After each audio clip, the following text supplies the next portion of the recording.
ಸಚಿವ ಸ್ಥಾನದಿಂದ ರಾಜಣ್ಣನನ್ನ ವಜಾ ಮಾಡಿರುವಂತಹ ನಿಟ್ಟಿನಲ್ಲಿ ಈಗಾಗಲೇ ಮಧುಗಿರಿಯಲ್ಲಿ ತೀವ್ರ ಆಕ್ರೋಶ ಕೂಡ ವ್ಯಕ್ತವಾಗ್ತಾ ಇರುವಂತದ್ದು. ಆ ನಿಟ್ಟಿನಲ್ಲಿ ಖಾಸಗಿ ಕನ್ವೆನ್ಷನ್ ಹಾಲ್ ನಲ್ಲಿ ಒಂದು ಸಭೆ ಮುಖಾಂತರವಾಗಿ ನಿರ್ಧಾರಗಳನ್ನ ಕೂಡ ಮಾಡಲಾಗಿರುವಂತದ್ದು. ಸದ್ಯಕ್ಕೆ ನಾನು ಕನ್ವೆನ್ಷನ್ ಹಾಲ್ ಬಳಿ ಇದ್ದೇನೆ. ನೀವು ದೃಶ್ಯಾವಳಿಗಳಲ್ಲಿ ನೋಡಬಹುದು, ಸಾಕಷ್ಟು ಜನ ಅಂದ್ರೆ ನೂರಾರು ಸಂಖ್ಯೆಯಲ್ಲಿ ಅಭಿಮಾನಿಗಳು ಇವತ್ತು ಜಮಾಯಿಸಿದ್ರು. ಜೊತೆಗೆ ರಾಜಣ್ಣರವರನ್ನ ವಜಾ ಮಾಡಿರುವಂತಹ ಉದ್ದೇಶ ಏನಾಗಿದೆ ಅನ್ನುವಂತಹ ನಿಟ್ಟಿನಲ್ಲಿ ಒಂದಷ್ಟು ಚರ್ಚೆಗಳನ್ನ ಮಾಡಲಾಯಿತು. ಜೊತೆಗೆ ಪ್ರಮುಖವಾಗಿ ರಾಜಣ್ಣರವರನ್ನ ಮತ್ತೆ ಸಚಿವ ಸಂಪುಟಕ್ಕೆ ಸೇರಿಸ್ಕೊಳ್ಬೇಕು ಅನ್ನುವಂತ ಒತ್ತಾಯವನ್ನ ಮಾಡುವಂತಹ ಮುಖಾಂತರವಾಗಿ ಇವತ್ತು ಮಧ್ಯಾಹ್ನ 1 ಗಂಟೆಯಿಂದ 5 ಗಂಟೆವರೆಗೂ ಕೂಡ ಬಂಧನ ಮಾಡುವಂತಹ ನಿಟ್ಟಿನಲ್ಲಿ ಕೂಡ ನಿರ್ಧಾರವಾಗಿರುವಂತದ್ದು. ಸದ್ಯಕ್ಕೆ ನಾನು ರಾಜಣ್ಣ ಅವರ ಅಭಿಮಾನಿಗಳ ಬಳಗದ ಮಹಿಳೆಯರ ಜೊತೆ ಇದ್ದೀನಿ ಕೂಡ, ಅವ್ರನ್ನ ನಾನು ಮಾತಾಡಿಸ್ತಾ ಹೋಗ್ತೀನಿ.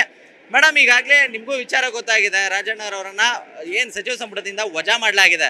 ಇದು ನಿಮ್ಗೆ ಎಷ್ಟು ಬೇಸರ ತಂದಿದೆ ಅಂತ? ತುಂಬಾ ಬೇಸರ ತಂದಿದೆ ಸರ್. ಹೈಕಮಾಂಡ್ ತೀರ್ಮಾನ ಮಾಡಿರೋದು ತುಂಬಾ ತಪ್ಪಾಗಿದೆ. ಇಲ್ಲಿ ನಮ್ಗೆ ಅವರು ಸಾರ್ತಿ ಇದ್ದಂಗೆ, ಮಧುಗಿರಿ ತಾಲೂಕಿಗೆ ಸಾರ್ತಿ ಇದ್ದಂಗೆ. ಅವರೇ ಇಲ್ದಿದ್ರೆ ನಾವೆಲ್ಲ ಅನಾಥರಾದಂಗೆ, ಮಧುಗಿರಿ ತಾಲೂಕು ಪೂರ್ತಿನೇ ಅನಾಥರಾದಂಗೆ.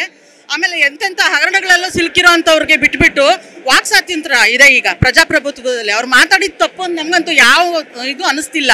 ಮಾಡಿದ್ರು ತುಂಬಾ ತಪ್ಪು, ನಾವು ಅದಕ್ಕೆಲ್ಲ ಸಪೋರ್ಟ್ ಆಗಿರ್ತೀವಿ. ಎಲ್ಲ ಸರಿಗಿದೆ ಅಂತೀರಾ, ಆದ್ರೆ ಈ ರೀತಿ ನಿರ್ಧಾರ ಹೈಕಮಾಂಡ್ ಇಂದ ತಗೊಂಡಿರೋದಂತದ್ದು ಏನಾಯ್ತು, ಯಾರಿಂದ ಅಂತ? ಅದು ಅವರು ನಿಷ್ಠುರವಾದಿ. ಅವರು ರಾಜಣ್ಣ ಅವರು ಏನ್ ಅನ್ಸುತ್ತೋ ಅವ್ರು ಕರೆಕ್ಟ್ ಆಗೇ ಹೇಳ್ತಾರೆ. ಅದನ್ನ ಅವ್ರು ಒಪ್ಕೋಬೇಕು. ಅವ್ರೇನ್ ತಪ್ಪು ಹೇಳಿಲ್ಲ. ನಾವು ವಾರ್ಡ್ ಲೆವೆಲ್ ಅಲ್ಲೇ ಮಾತಾಡ್ತೀವಿ. ಯಾವ್ದಾದ್ರು ಒಂದು ಸ್ಕ್ಯಾಮ್ ನಡೆದಿದ್ರೆ, ಬೇರೆ ಫ್ಯಾಕ್ಸ್ ನಡೆದಿದ್ರೆ ನಾವೇ ಮಾತಾಡ್ತೀವಿ. ಅಂತದ್ದು ಅವ್ರು ಆ ಲೆವೆಲ್ ಅಲ್ಲಿ ಮಾತಾಡೋದು ತಪ್ಪೇನಿಲ್ಲ. ಅವ್ರು ಕರೆಕ್ಟ್ ಆಗಿ ಮಾತಾಡಿದ್ದಾರೆ. ಅದನ್ನ ಕರೆಕ್ಟ್ ಅರ್ಥ ಮಾಡ್ಕೋಬೇಕಷ್ಟೇ. ಅವರು ಅದ್ರಲ್ಲೇನ್ ತಪ್ಪಿಲ್ಲ ಅಂತಾನೆ ಹೇಳ್ತೀವಿ ನಾವು. ಈ ನಿರ್ಧಾರ ನಿಮ್ಗೆ ಎಷ್ಟು ಬೇಸರ ತಂದಿದೆ? ಅವ್ರು ತಗೊಂಡಿರೋ ನಿರ್ಧಾರ ತುಂಬಾ ತಪ್ಪು ಅಂತಾನೆ ಹೇಳ್ತೀವಿ. ಬೇಸರ ಅನ್ನೋದು ತುಂಬಾನೇ ಬೇಸರ ಆಗಿದೆ ಎಲ್ಲ. ಮಂತ್ರಿ ಸ್ಥಾನ ಬರಬೇಕು ಅಂತ ಒತ್ತಾಯ ಮಾಡಿ. ಹೌದು ಹೌದು, ಬಂದೇ ಬರ್ಬೇಕು, ಬರ್ತಾರೆ ಅಂತ ನಂಬಿಕೆನೂ ಇದೆ ನಮ್ಗೆ. ಮೇಡಮ್, ನೀವೇನ್ ಹೇಳ್ತೀರಾ ಮೇಡಮ್? ಈಗಾಗಲೇ ವಜಾ ಮಾಡಲಾಗಿರುವಂತದ್ದು, ಇದ್ರ ಬಗ್ಗೆ ಏನ್ ಹೇಳ್ತೀರಾ? ನೋಡಿ, ವಜಾ ಮಾಡಿರೋದು ತುಂಬಾನೇ ಬೇಸರ ಆಗುತ್ತೆ.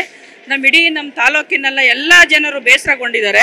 ಅವರು ಮಾಡಬಾರ್ದು ತಪ್ಪೇನು ಮಾಡಿಲ್ಲ. ಏನಂದ್ರೆ ಅವರು ಜನಪರ ಇದ್ದಾರೆ, ಬಡವ್ರ ಪರವಾಗಿದ್ದಾರೆ, ಎಲ್ಲ ಬಡವ್ರ ಪರವಾಗಿ ಕೆಲಸ ಮಾಡ್ಕೊಂಡು ಹೋಗ್ತಾ ಇದ್ದಾರೆ. ಬಟ್ ಇದೇನು ಪಿತೂರಿ ಆಗಿದೆ ಅಂತ ಅಂತೂ ನಮ್ಗಂತೂ ಅನ್ಸುತ್ತೆ. ಯಾರಿಂದ ಆಗ್ತದೆ ಪಿತೂರಿ ಅಂತ ಮುಂದಿನ ದಿನಗಳಲ್ಲಿ ಗೊತ್ತಾಗುತ್ತೆ. ನಾವು ರಾಹುಲ್ ಗಾಂಧಿ ಅವರು ಕೇಳ್ಕೊಳ್ಳೋದಿಷ್ಟೇನೆ, ದಯಮಾಡಿ ಅವರು ಇನ್ನೂ ಒಂದ್ ಸ್ವಲ್ಪ ಏನ್ ಮಾತಾಡಿದ್ದಾರೆ ಅನ್ನೋದನ್ನ ಹಿರಿಯರ ಹತ್ರ ಮಾತಾಡಿ ಕುತ್ಕೊಂಡು ಮಾತಾಡಿದ್ರೆ ಅವಾಗ ಏನ್ ಮಾತಾಡಿದ್ದಾರೆ ಅನ್ನೋದು ಅರ್ಥ ಆಗುತ್ತೆ ಅಂತ ನಾನಾದ್ರೂ ಅಂದ್ಕೊಳ್ತೀನಿ. ಬಟ್ ಈ ಮುಂದಿನ ದಿನಗಳಲ್ಲಿ ಹಿರಿಯರೆಲ್ಲ ಹೋಗಿ ರಾಹುಲ್ ಗಾಂಧಿ ಅವರಿಗೆ ಮನವೊಲಿಸ್ತಾರೆ. ಅವ್ರ ಮನವೊಲಿಕೆ ಆಗುತ್ತೆ. ಮುಂದಿನ ದಿನಗಳಲ್ಲಿ ನಮ್ಮ ರಾಜಣ್ಣವ್ರಿಗೆ ಮತ್ತೆ ಸಚಿವ ಸ್ಥಾನ ಸಿಗುತ್ತೆ ಅಂತೇಳಿ ನಾವಾದ್ರೂ ಮಧುಗಿರಿ ತಾಲೂಕು ಜನ ಭರವಸೆಯಲ್ಲಿದ್ದೀವಿ. ಎಲ್ಲ ನಮ್ಮ ರಾಜಣ್ಣ ಅವರೇ ಯಾರಿಂದ ಈ ಪಿತೂರಿ ಆಗಿದೆ ಅಂತೇಳಿ ರಾಜ್ಯ ಕಾಂಗ್ರೆಸ್ ಇಂದ ಆಗಿದೆಯಾ ಅಂತ? ಅಲ್ಲ, ಯಾರಿಂದ ಆಗಿದೆ ಅಂತೇಳಿ ನಮ್ಗೆ ಇನ್ನು ಗೊತ್ತಾಗಬೇಕಾಗಿದೆ. ಮುಂದಿನ ದಿನಗಳಲ್ಲಿ ಗೊತ್ತಾಗುತ್ತೆ ಯಾರಿಂದ ಆಗಿದೆ, ಯಾಕಾಗಿದೆ ಅಂತೇಳಿ. ರಾಜಣ್ಣವ್ರು ಮಾಡಬಾರ್ದೇನೂ ಮಾಡಿಲ್ಲ. ಅವ್ರು ಏನು ಹೇಳಿದ್ದಾರೆ, ಹೇಳಿರೋದೆಲ್ಲ ಕರೆಕ್ಟಾಗೇ ಇದೆ. ಅಂದ್ರೆ ನಮ್ಮಲ್ಲಿ ಏನಾಗಿದೆ ಕೆಲವು ಸಲ ಅಂದ್ರೆ ಸತ್ಯನ ಹೇಳಬಾರ್ದು, ಸುಳ್ಳನ್ನೇ. ಇವತ್ತಿನ ಪ್ರಪಂಚದಲ್ಲಿ ಏನಿದೆ, ಸುಳ್ಳನ್ನು ಒಪ್ಕೊಳ್ಳೋದಕ್ಕಂತ ಪ್ರಪಂಚ ಇದು. ಹಂಗಾಗಿ ಅವರೆಲ್ಲ ಇರೋದನ್ನು ಸತ್ಯ ಹೇಳಿದ್ದಾರೆ. ಅದನ್ನ ಹಿರಿಯರಿಗೆ ಮತ್ತೆ ಹೈಕಮಾಂಡ್ಗೆ ಮನವೊಲಿಸಬೇಕು. ಮನವೊಲಿಕೆ ಆಗುತ್ತೆ ಅಂತೇಳಿ ನಾನಾದ್ರೂ ಈ ಸಂದರ್ಭದಲ್ಲಿ ನಮ್ಮ ಹೈಕಮಾಂಡ್ಗೆ ಕೇಳ್ಕೊಳ್ತೀನಿ. ಮೇಡಮ್, ರಾಜಣ್ಣ ಅವರು ನೇರ ವಿಚಾರಗಳನ್ನ ಏನೇ ಇದ್ರು ಪ್ರಸ್ತಾಪ ಮಾಡೋರು. ಎಲ್ಲೋ ಒಂದು ಕಡೆ ಅವ್ರಿಗೆ ಅದೇನೇನೆ ಸಮಸ್ಯೆ ತಂದೊಡ್ತಾ ಅಂತ. ಅವರು ಒಳಗಡೆ ಒಂದು ಹೊರಗಡೆ ಒಂದು ಇಟ್ಕೊಳ್ಳಲ್ಲ. ಅವರು ಯಾವಾಗಲೂ ನೇರವಾಗಿ ಮಾತಾಡೇ ಅಭ್ಯಾಸ. ಅವರು ಯಾವುದೇ ಕಾರಣಕ್ಕೂ ಪಕ್ಷಕ್ಕೆ ಇದು ತೊಂದರೆ ಆಗ್ತದೆ ಅಂತಲ್ಲ, ಇದು BJP-ನವರ ಪಿತೂರಿ ಕೂಡ ಆಗಿದೆ. BJP-ನವರು ಮಾಡಿರೋಂಥದ್ದು. ಯಾಕೆಂದರೆ ಅವ್ರು ಮಾಡಿರೋ ತಪ್ಪನ್ನು ಮುಚ್ಚಾಕೊಳ್ಳೋಕ್ಕೋಸ್ಕರ ರಾಜಣ್ಣ ಸಾಹೇಬ್ರ ಮೇಲೆ ಹಾಕ್ತಾ ಇದ್ದಾರೆ. ರಾಜಣ್ಣ ಸಾಹೇಬ್ರು ಯಾವುದೇ ತಪ್ಪು ಮಾಡಿಲ್ಲ.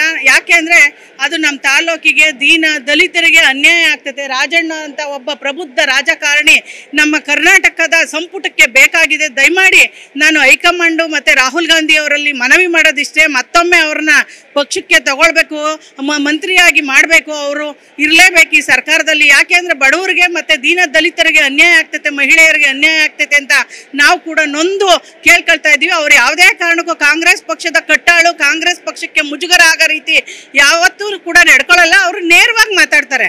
ಅಷ್ಟು ಬಿಟ್ಟರೆ ಅವ್ರದ್ದು ಯಾವುದೇ ರೀತಿ ತಪ್ಪಿಲ್ಲ ಅಂತ ನಾನು ಹೇಳ್ತೀನಿ. ನಮಗೆಲ್ಲರಿಗೂ ಇಡೀ ಮಧುಗಿರಿ ತಾಲೂಕಿನಲ್ಲಿ ಎಲ್ಲ ಜನರಿಗೂ, ಜಿಲ್ಲೆ ಒಳಗೆ, ರಾಜ್ಯದಲ್ಲಿ ನೋವಾಗಿದೆ. ರಾಜಣ್ಣವ್ರನ್ನ ಸಂಪುಟದಿಂದ ತೆಗೆದಿರೋದು, ಅದು ಮತ್ತೆ ಜನಗಳಿಗೆ ವಾಪಸ್ ಕೊಡಲೇಬೇಕು. ರಾಜಣ್ಣವ್ರಿಗೆ ಸಂಪುಟಕ್ಕೆ ತಗೊಳ್ಬೇಕು ಅಂತ ಈ ಮೂಲಕ ಮನವಿ ಮಾಡ್ತೀವಿ. ತಗೊಳ್ದೆ ಹೋದ್ರೆ ಹೈಕಮಾಂಡ್ಗೆ ನಮ್ಮ ಪಕ್ಷಕ್ಕೆ ತುಂಬ ನಷ್ಟ ಆಗ್ತದೆ. ಯಾಕಂದರೆ ಈಗಾಗಲೇ ನಮ್ಮಲ್ಲಿ ಏನು ಚುನಾಯಿತ ಪ್ರತಿನಿಧಿಗಳಿದ್ದಾರೆ, ಸಾಮೂಹಿಕವಾಗಿ ಎಲ್ಲ ಗ್ರಾಮ ಪಂಚಾಯಿತಿ ಇರ್ಬೋದು, ಮುನ್ಸಿಪಲ್ ಇರ್ಬೋದು, ಎಲ್ಲರೂ ರಾಜೀನಾಮೆ ಕೊಡಕ್ಕೆ ಸಿದ್ಧವಾಗಿದ್ದೀವಿ. ಮತ್ತು ಪಕ್ಷದ ಏನು ಹುದ್ದೆಗಳಲ್ಲಿದ್ದೀವಿ ಎಲ್ಲರೂ ಕೂಡ ಸಾಮೂಹಿಕ ಸಾಮೂಹಿಕವಾಗಿ ಈ ತಾಲೂಕಿನಿಂದ ರಾಜೀನಾಮೆ ಕೊಡ್ತಾ ಇದ್ದೀವಿ. ಅವ್ರಿಗೆ ಸಹಕಾರ ಇಲ್ಲ ಅಂತಂದಂದ್ಮೇಲೆ ನಮ್ಗೆ ಯಾಕೆ ಅಧಿಕಾರ ಬೇಕು? ನಾವೇನು ತಗೊಂಡು ಪಕ್ಷಕ್ಕೋಸ್ಕರ ಇಷ್ಟೆಲ್ಲ ಒದ್ದಾಡ್ತಾ ಇರೋದು. ಆದ್ರಿಂದ ಸಹಕಾರ ಬೇಕು ಅಂತ ನಾವು ಈ ಮೂಲಕ ಹೈಕಮಾಂಡ್ಗೆ ನಾವು ಮನವಿ ಮಾಡ್ತೀವಿ. ಪುನರ್ ಪರಿಶೀಲಿಸಿ ಅವ್ರು ಯಾವುದೇ ತಪ್ಪನ್ನ ಹೇಳಿಕೆ ಕೊಟ್ಟಿದ್ರೆ ಅದು BJP ಅವ್ರ ಪಿತೂರಿ ಅಂತ ಇಲ್ಲಿ ಹೇಳಕ್ ಇಷ್ಟಪಡ್ತೀವಿ. ಯಾಕೆಂದ್ರೆ ಅವರು ಮತಗಳ್ಳತನ ಮಾಡಿದ್ದಾರೆ. ಆ ಮತಗಳ್ಳತನ ಮುಚ್ಚಾಕೊಳ್ಳೋಕ್ಕೋಸ್ಕರ ರಾಜಣ್ಣವ್ರ ಮೇಲೆ ಹಾಕಿದ್ದಾರೆ ಅಂತ ನಾನು ಈ ಮೂಲಕ ಹೇಳಕ್ಕೆ ಬಯಸ್ತಾ ಇದ್ದೀನಿ.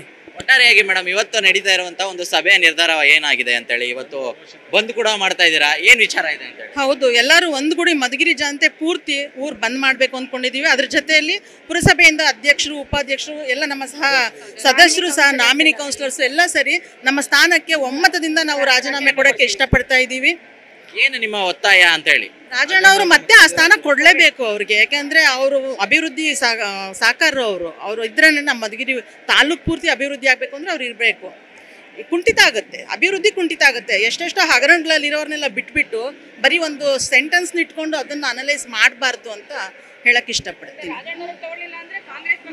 ಇದಿಷ್ಟು ಕೂಡ ಏನು ಮಧುಗಿರಿ ಕ್ಷೇತ್ರದ ರಾಜಣ್ಣ ಅವರ ಅಭಿಮಾನಿಯಾದಂತಹ ಮಹಿಳೆಯರ ಮಾತು. ಮಂತ್ರಿಗಿರಿಗೆ ಮತ್ತೆ ರಾಜಣ್ಣರವರನ್ನ ತೆಗೆದುಕೊಳ್ಳಲಿಲ್ಲ ಅಂದ್ರೆ ನಾವು ಸಾಮೂಹಿಕವಾಗಿ ರಾಜೀನಾಮೆಯನ್ನ ಕೊಡ್ತಿದ್ದೇವೆ, ಜೊತೆಗೆ ನಮ್ಮ ಉಗ್ರ ಹೋರಾಟವನ್ನು ಕೂಡ ನಾವು ಮುಂದುವರಿಸ್ತೇವೆ ಅನ್ನುವಂತಹ ಮಾತುಗಳನ್ನ ಹೇಳ್ತಾ ಇದ್ದಾರೆ. ಕ್ಯಾಮ್ರಾ ಪರ್ಸನ್ ವಿಜಯ್ ಜೊತೆ ಜಗದೀಶ್, TV9 ತುಮಕೂರು.